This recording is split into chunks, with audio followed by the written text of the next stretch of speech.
Syukurlah ketika kita difitnah, karena kita bisa merasakan betapa sakitnya difitnah, dan kita tidak akan pernah menfitnah orang lain.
Assalamualaikum warahmatullahi wabarakatuh.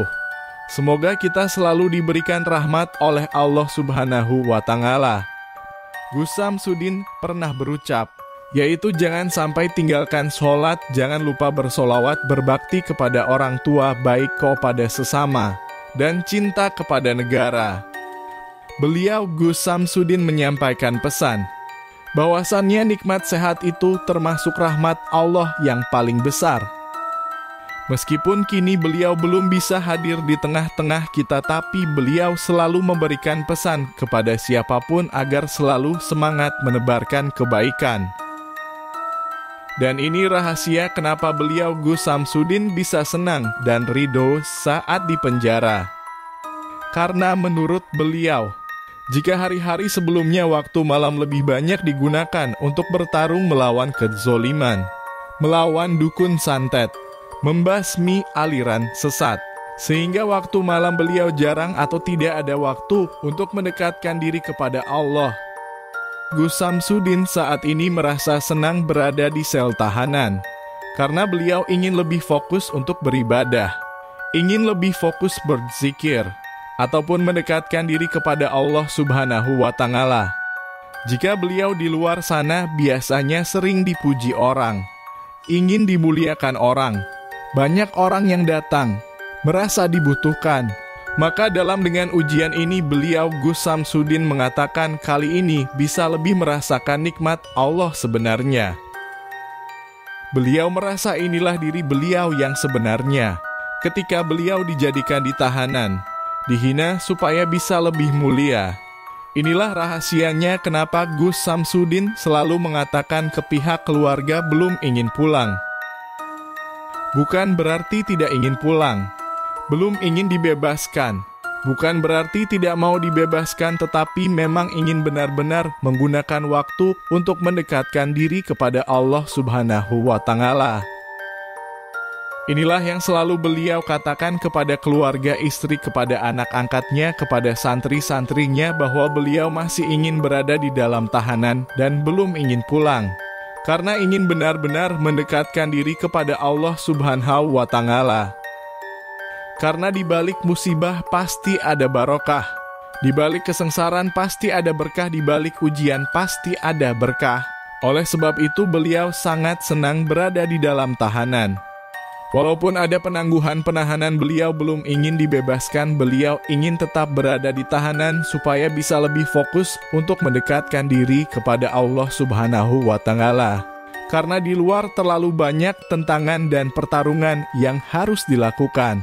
Beda ketika di dalam bisa lebih fokus mendekatkan diri kepada Allah Subhanahu wa Ta'ala.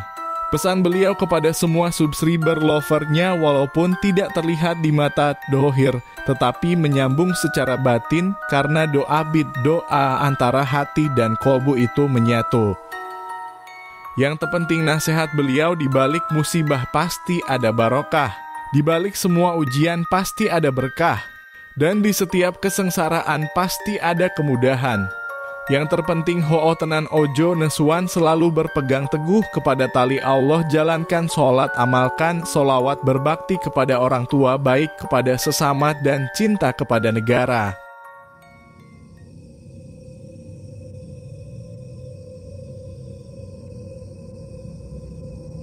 Assalamualaikum warahmatullahi wabarakatuh. Bismillah, alhamdulillah, alhamdulillahi rabbil alamin. Syukran ya salam. Saudara-saudaraku dimanapun berada, semoga jenengan semua selalu dalam lindungan Allah subhanahu wa ta'ala, mendapatkan rezeki yang berkah, barokah, berlimpah, bisa untuk pergi ke Mekah, ke Madinah, sisanya bisa buat beli sawah dan menjadi keluarga yang sakinah, mawadah, warahmah. Saudara-saudaraku, subscriber channel YouTube Padepokan Nurjat Sejati yang kami hormati, yang kami sayangi, malam ini kita berada di hutan ini. Saya akan mendatangi salah seorang dukun yang dikabarkan sering sekali menjadi perantara seseorang melakukan pesugihan. Ketika melakukan pesugihan, orang itu datang ke tempat ini dan minta untuk mendapatkan sebuah harta yang secara singkat, secara instan, dan pada akhirnya yang menjadi korban ialah saudara-saudaranya, orang-orang yang terzalimi, yang tidak tahu apa-apa dan dijadikan tumbal. Itu Masya Allah, alhamdulillah menjalik. Kita harus menghentikan perbuatan seperti ini, karena yang menjadi korban saudara kita yang tidak tahu apa-apa dan pada akhirnya menjadi korbannya. Masya Allah, mohon doanya. Di tempat ini kita hanya niat untuk menghentikan sebuah kezaliman, memohon pertolongan kepada Allah agar hari ini tidak terus berlangsung. Karena sangat kasihan sekali ketika saudara-saudara kita yang tidak tahu apa-apa tiba-tiba sakit, meninggal. Sudah, bahkan tadi itu ada yang satu keluarga, bahkan dari keponakannya, dari Pak D-nya, Pak Leknya, semuanya meninggal, dan hanya tinggal sisa satu keluarga itu. Dan memang menurut dari saraf batin yang kita dapatkan, ini jadikan tumbal oleh seseorang gitu loh. Dan Masya Allah, sangat kasihan sekali itu. Maka kita harus hentikan. Dan ini yang kita tahu hanya satu. Bagaimana dengan yang lain-lainnya gitu. Insya Allah, Allahu Akbar. Mohon doanya, semoga perbuatan ini bisa dihentikan. Maka kita harus mendatangi pusatnya yang menjadikan kemusyrikan, menjadikan masalah terhadap saudara kita yang lain. Semoga saudara kita semuanya terhindarlah dari perbuatan yang syirik seperti ini, meminta sesuatu hal yang instan, pada akhirnya akan merugikan orang lain dan dirinya sendiri pada akhirnya. Pada hakikatnya seperti itu. Allahumma sholli ala Muhammad. Di hutan ini konon katanya di tempat ini itu ada juru kuncinya yang menjadi perantara untuk mendapatkan pesugihan itu. Kita akan mendatanginya dan kita akan cari di sekitaran hutan ini. Semoga bisa ketemu dan kita hentikan yang menjadi kezaliman ini. Mohon doanya, semoga hal ini bisa segera dihentikan. Ya paling tidak kita harus memberikan tahu kepada saudara kita bahwa apa yang dia lakukan itu salah dan mengakibatkan banyak sekali korban. Ya Allah, padahal apa sih yang kita cari di dunia ini? Yang dicari kita ke dunia ini bukankah kita diadakan di dunia ini untuk menjadi manusia yang sejati, manusia yang bisa bermanfaat untuk orang lain. Terus kalau hidup malah menyengsarakan orangnya itu untuk apa? Hidup di dunia hanya sementara.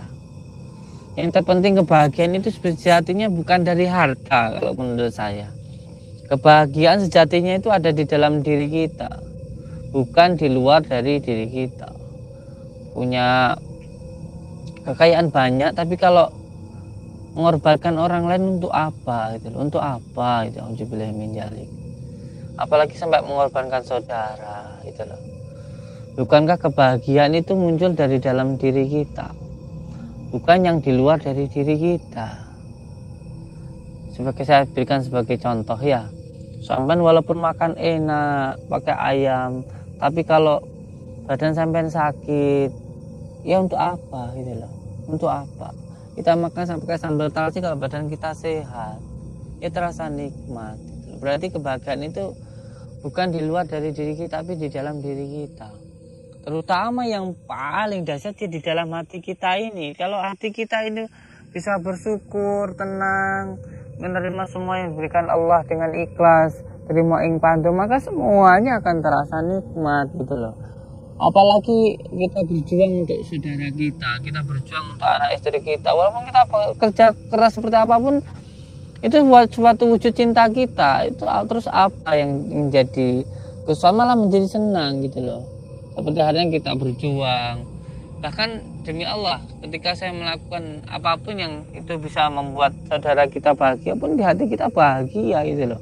Dan itu luar biasa kebahagiaan, nggak bisa dibicarakan dengan kata-kata. Dan sekarang seperti ini terjadi manusia-manusia yang pikirannya entah, saya nggak ngerti seperti apa, mengambil suatu hal yang hanya menyengsarakan terus bahagia di atas kesengsaraan orang lain. Tuh apa itu yang didapatkan? Ya Allah, semoga saja ini nanti bisa dihentikan lah, paling tidak masalah seperti ini.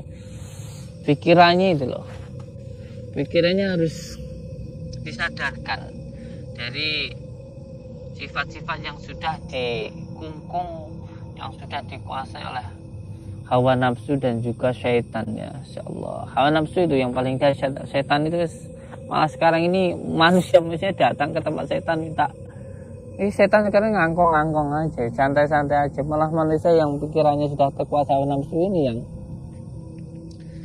mendatangi setan, kan sangat lucu zaman sekarang ini. Ya Allah, Allahumma shalli ala Muhammad wa ala ali Muhammad.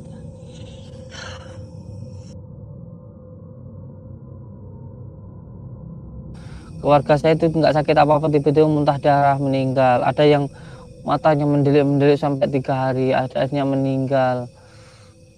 Dan ini saya katakan kalau orang yang datang ke tempat kami, kalau memang medis saya katakan medis. Kalau memang ada suatu hal yang di luar dari yang sudah sangat-sangat dominan itu karena kezaliman seseorang, ya karena kezaliman seseorang gitu loh. Jadi 3 orang itu yang benar itu ada sebenarnya, yang medis itu juga karena non medis. Contoh, seorang yang ketempelan, pada akhirnya pikirannya pusing, itu akhirnya menjadi stroke, sarafnya pecah, memang itu medis, tapi juga ada hubungannya dengan non medis. Tapi ada juga yang khusus itu non medis, tidak ada hubungannya dengan medisnya, itu ada. Jadi yang seperti ini nih benar-benar zalim ketika itu dilakukan oleh seseorang. Allahu Akbar. Ini harus dihentikan agar tidak terus terjadi. Dan ini pusatnya, kita datangi juru kuncinya yang menjadi perantara mendapatkan pesugihan ini. Jadi kita tidak mau mendatangi pusatnya yang mengantarkan ke dalam kerajaan jin ifrit ini, jin yang menjanjikan pesugihan pada akhirnya menyengsarakan diri sendiri dan orang lain. Ya, semuanya kita serahkan kepada Allah. Yang penting kita berusaha saja. Yang penting kita berusaha. Bismillahirrahmanirrahim. Ya, semuanya pasrah pada Allah saja, Kang.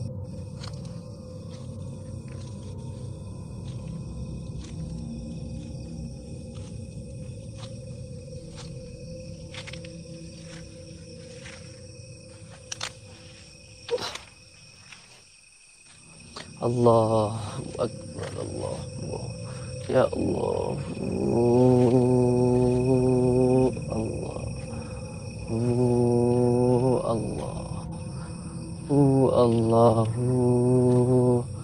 Allah, Allah, Allah. Tiba-tiba dada saya sesek, Kang. Masya Allah.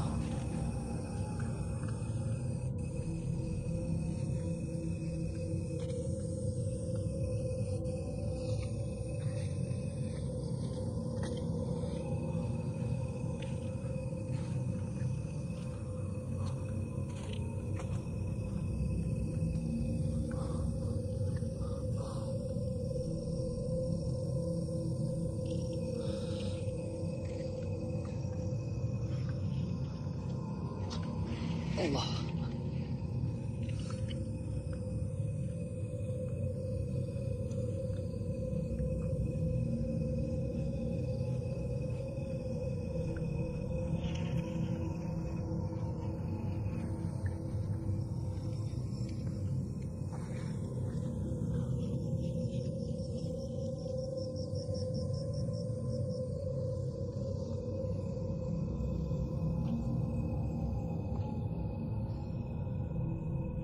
Kayaknya jalan masuk untuk cari pesugihan itu, Kang. Sini, Kang.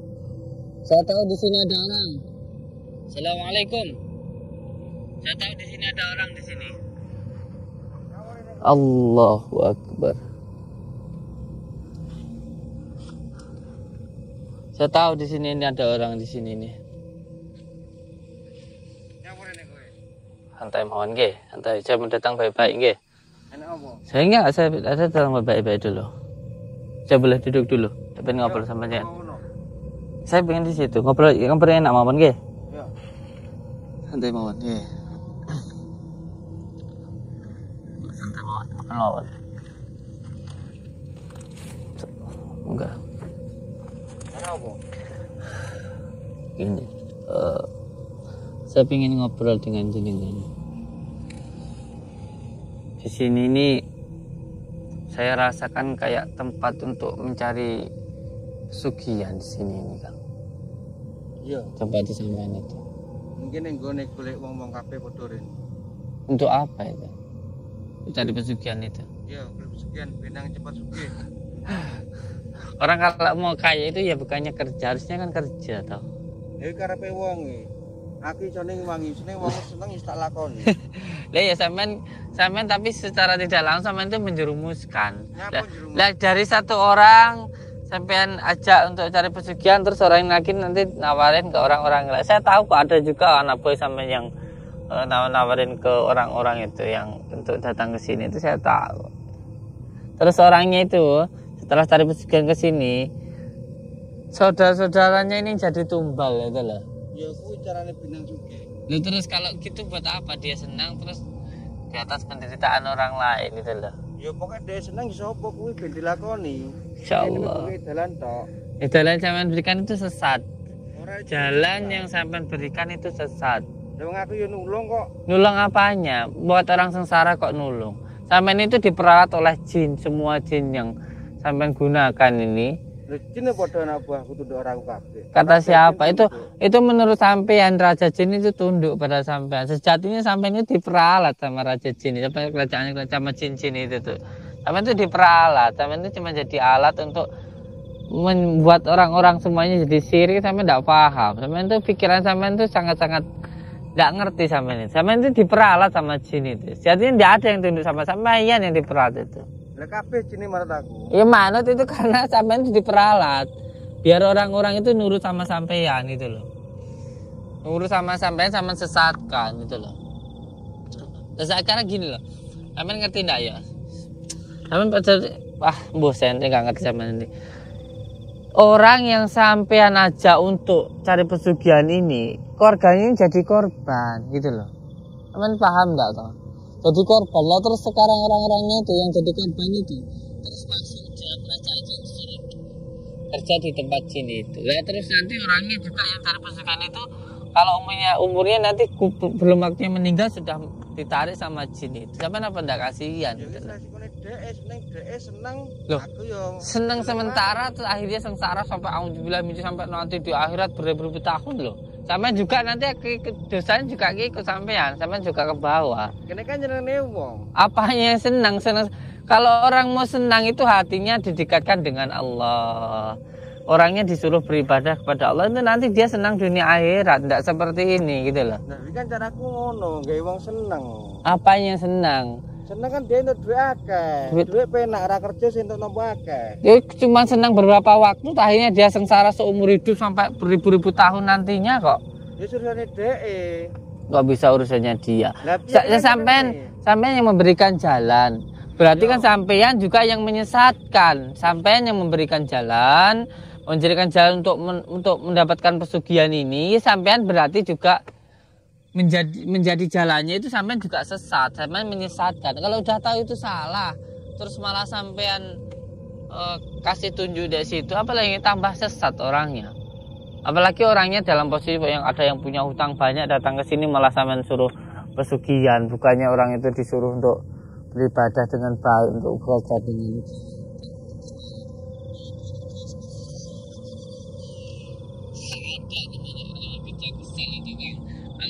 untuk keluarga itu pasti hatinya itu senang, nggak bakalan kesel. Sampean ini malah menyesatkan loh. Nah, jadi dewe rene, boleh rene terus. Sampean mau menghentikan perbuatan ini ndak? Ora gelem aku. Terus kalau sampai orang-orang sengsara itu sampean apa ndak kasihan? Ada anak kecil tiba-tiba nggak tahu tiba-tiba langsung mendelik-mendelik, mibatnya langsung kejang-kejang meninggal. Itu kan sampean apa nggak kasihan? Sampean nanti kalau sampean sudah berkeluarga punya anak apa nggak repot sampean ini gitu loh. Apa nanti punya keturunan nanti kalau digitukan gimana itu loh. Gila anakku serai iso ngono iku. Kata siapa? Sampean itu belum tahu tipu muslihatnya jin, sampean itu enggak paham. Sampean itu hanya diiming-imingi suatu hal yang baik padahal itu buruk. Niatnya menyenangkan apa itu menyengsarakan. Nah, intinya kan gitu. Itu sampean itu menyengsarakan aslinya itu. Nah, sampean nanti bertanggung jawabkan apa yang sampean lakukan ini nanti. Wis urusanku emang aku wis ngono kalian. Ya makanya itu saya datang ke sini ini karena sama sudah menjalin orang banyak, kasihan. Sudah ada satu keluarga, 3 keluarga yang anaknya meninggal enggak ngerti ya, enggak tahu apa-apa tiba-tiba meninggal, itu kan urusan jadi tanggung jawab saya, jadi urusan saya kalau seperti itu. Makanya saya bilang tuh sekarang ini dihentikan saja apa yang saya lakukan ini. Sampai hentikan atau saya yang menghentikan. Saya cuma mengingin.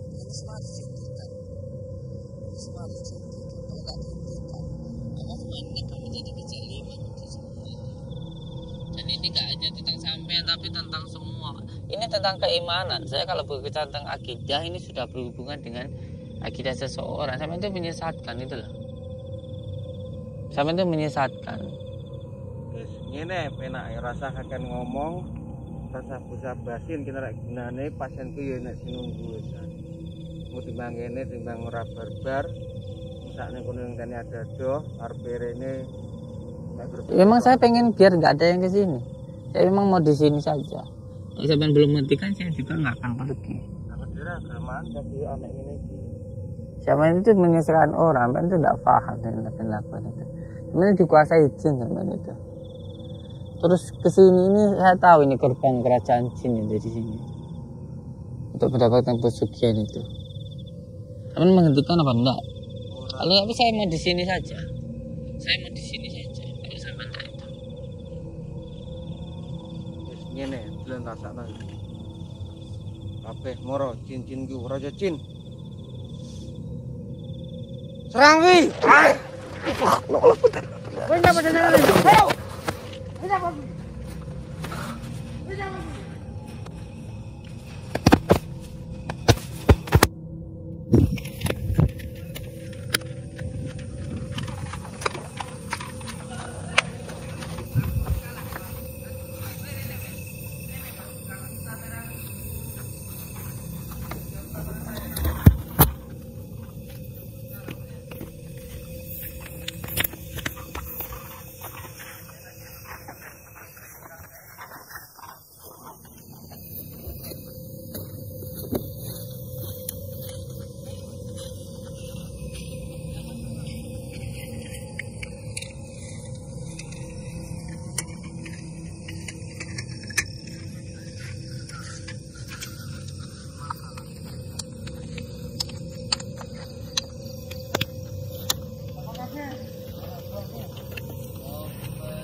Sama ini dikuasai kerasa sama jin sampean tuh.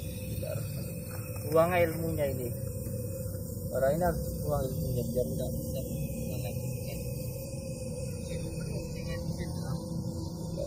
Enggak bagus, terus.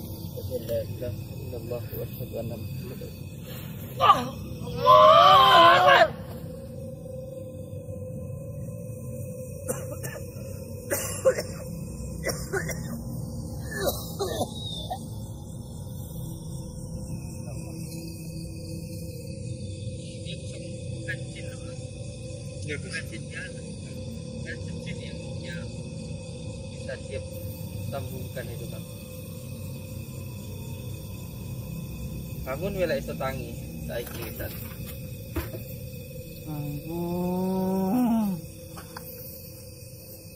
Tangi wela iso tangi saiki. Arep nyapo saiki arep kan. Dia ning ngono ae. Bagus. Kurang ajar kepung Gus Agus. Asem. Pakai keris Gus. Kurang ajar ini Gus. Keris. Ajar mau batok saya Gus. Banyak yang datang ke sini ini. Ayo dikasih Gus. Ya. Ayo, Gus. Kurang ajar ya. Kampung aku tak hap. Ini yang disambungkan itu. Karena enggak apa-apa sama ini, Kang. Apa Gus? Saya tadi langsung loncat, Kang. Saya pikir sampean di apa-apakan.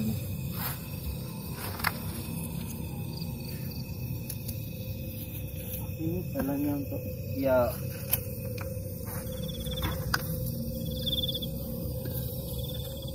jadi dari sini ada kerajaan jin iblis di sini nih, Kang. Tahu perak Afrika ya kerajaan ini, Kang ya. Biar tidak dibelah dia, Kang ya.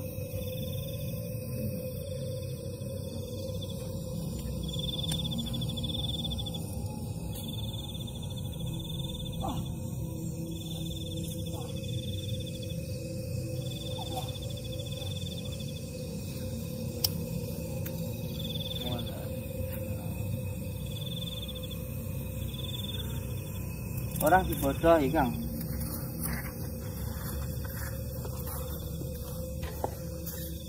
Orang dibodohi ini dengan sebagian sesaat, tapi disengsarakan seumur hidupnya. Seumur hidupnya itu disengsarakan, dijual akidahnya. Pada akhirnya dibilang menjalik, masuk ke neraka jahanam. Jangan ngepon tadi Gus. Wah, hari saya. Pakai keris aku lah. Ini bapak keris ini aku. Asem ya. Kalau enggak, saya tadi sempat mikir deg-degan saya tadi, Kang. Ya Allah, kalau sampai nanti sampean dibunuh iya ngono. Tapi enggak apa-apa sampean, Kang. Kalau sampai kena ya. Balik lagi tadi orangnya. Insyaallah.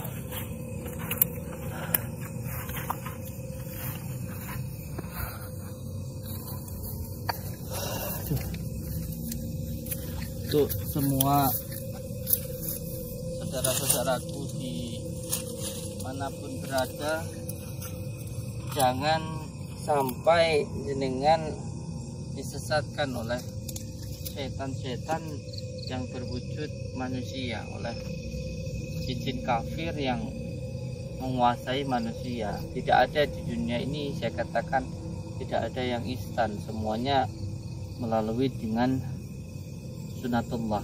Allah tidak mungkin melanggar dari ketentuannya. Sama seperti kita lahir itu dari bayi dulu, kandungan berapa hari, berapa bulan, dan lahir kita dari kecil merangkak besar. Itu menjadi pelajaran bagi orang-orang berpikir bahwa kita itu harus berjalan dan berusaha dan sabar. Jangan mengharapkan sesuatu yang instan. Ketika kita mendapatkan cobaan, maka jangan pernah lepas dari tali Allah. Jangan sampai kita terbawa oleh hawa nafsu dan masuk ke dalam jerat iblis, akhirnya menyengsarakan diri sendiri pada akhirnya, dan juga nanti akan menyengsarakan orang-orang lain yang sayang dengan kita, yang kita sayangi. Jangan sampai pada akhirnya berdarah. Banyak dulu Gus. Contoh. Lari sampai tadi kan. Iya Gus. Jadi untuk saudaraku semuanya, kita berzikir, kita bersolawat itu bukan untuk menjadi diri kita sakti, untuk menjadi diri kita kebal. Sebab bukan, orang bersolawat berzikir itu agar hatinya tenang. Ketika tenang, nanti kita diberikan oleh Allah sebuah ujian agar kita lebih baik lagi. Itu kita sabar. Ketika diberikan kesusahan kita sabar. Dan ketika diberikan kesusahan nanti kita menjadi tenang. Pada kuncinya seperti itu, orang berzikir itu ya, agar hati kita bisa tenang. Jadi seperti huruf alif yang tidak goyah, tidak ubah dengan semua hal yang di luar dari diri kita. Jadi untuk saudaraku semuanya, lebih kuatkan keimanan, ketakwaan kita, kuatkan akidah. Jangan, apalagi di akhir zaman seperti ini, terus bersolawat. Insya Allah semuanya nanti akan dipermudah oleh Allah. Alhamdulillahirrabbilalamin. Saudara-saudaraku semuanya, subscriber channel YouTube, apabila tontonan ini sedikit saja memberikan manfaat, ada tuntunannya silahkan diambil. Kalaupun tidak ada manfaatnya, silahkan dihiraukan saja. Tapi yang terpenting kita ambil hikmah dari setiap apa yang kita lihat. Dan saya mohon maaf atas semua kesalahan saya, mungkin tutur kata ada yang kasar, ada yang tidak enak, saya mohon maaf. Dan semoga jenengan semuanya yang mengikuti channel kami, yang sekarang melihat, selalu dalam lindungan Allah SWT, dikuatkan akidahnya, diberikan kesabaran, kemudahan, mendapatkan rezeki yang berkah, barokah, berlimpah, dan menjadi keluarga yang sakinah, mawaddah, warahmah. Saya ucapkan terima kasih. Wabillahi taufiq wal hidayah. Wassalamualaikum warahmatullahi wabarakatuh.